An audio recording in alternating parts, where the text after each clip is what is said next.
Succubus, directed by Jess Franco, 1968. We start with some old-looking paintings. I don't think this movie has anything to do with the Ku Klux Klan.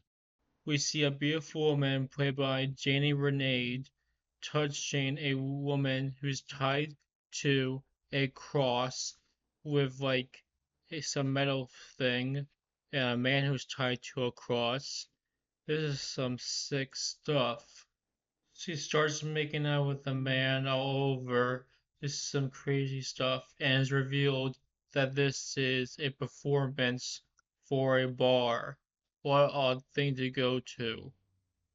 She does sexy dances for her boyfriend, played by Jack Taylor.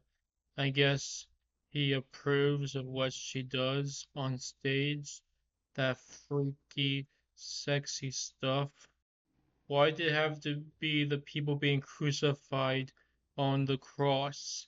Is that what people dream about after they're done drinking?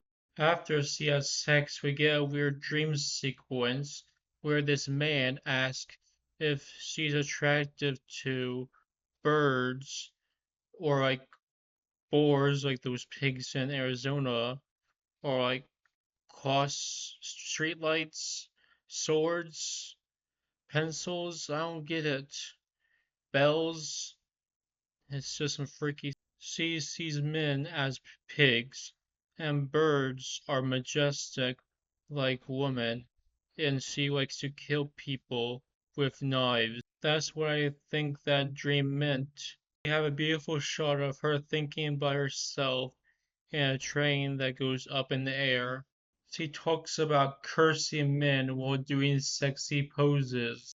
And she's very rich from her performances. She's so rich that she can hire a man to play piano music for her as she puts on her makeup so she can feel more majestic about herself.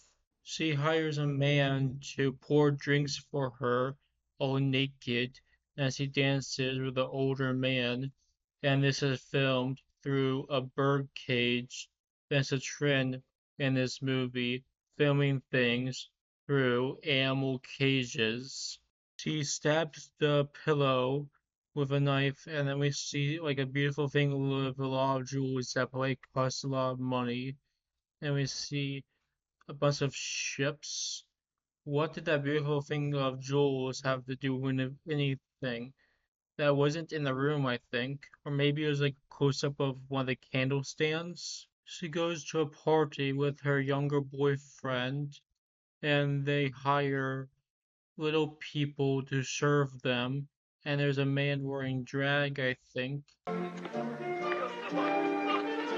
Ah! Enough! If you want people to listen to you read, you have to read out loud. You can't let your man go this easily. Oh, she already has another boyfriend. Juliet, Romeo, they would have loved each other forever.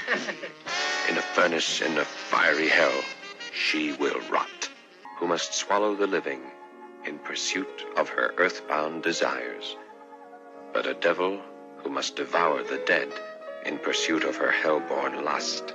This movie has the audacity to reference Shakespeare, and it thinks that we need the character explained to us. It actually thinks that explaining the character to the audience is artsy. Now we need something to confuse the audience.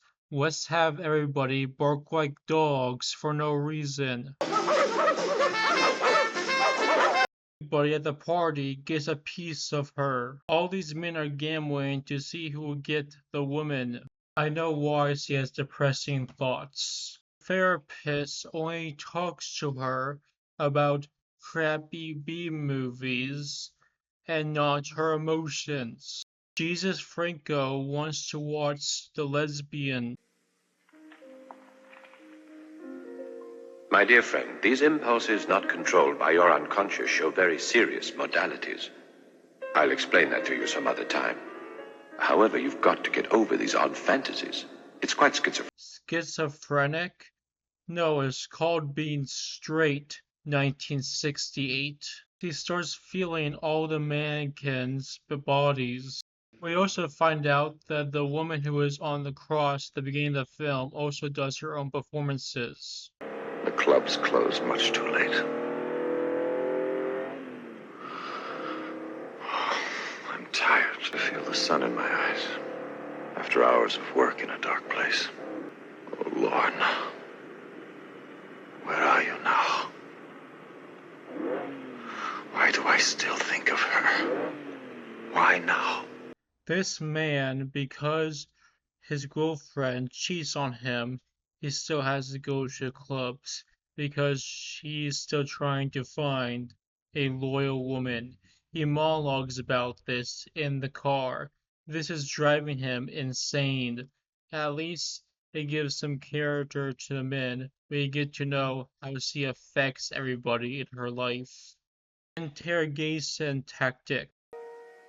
Peacefulness of the lake is hypnotic. Maybe I'll be able to absorb its tranquility. Now this man is falling in love with a lake. That's why during makeout sessions, Jesus Franco decided to film it through a fish tank. We know she's cheating. You don't have to have his face fade into the scene. This is what happens when you start with your most intense scene. You have to end on it. The movie ends on a haunting note. He is still with this psychopathic woman. So that's Succubus. Even though this movie, like I made a lot of jokes about it, but it is a very artsy film and it is good at showing the thoughts of all the characters. So I would recommend it.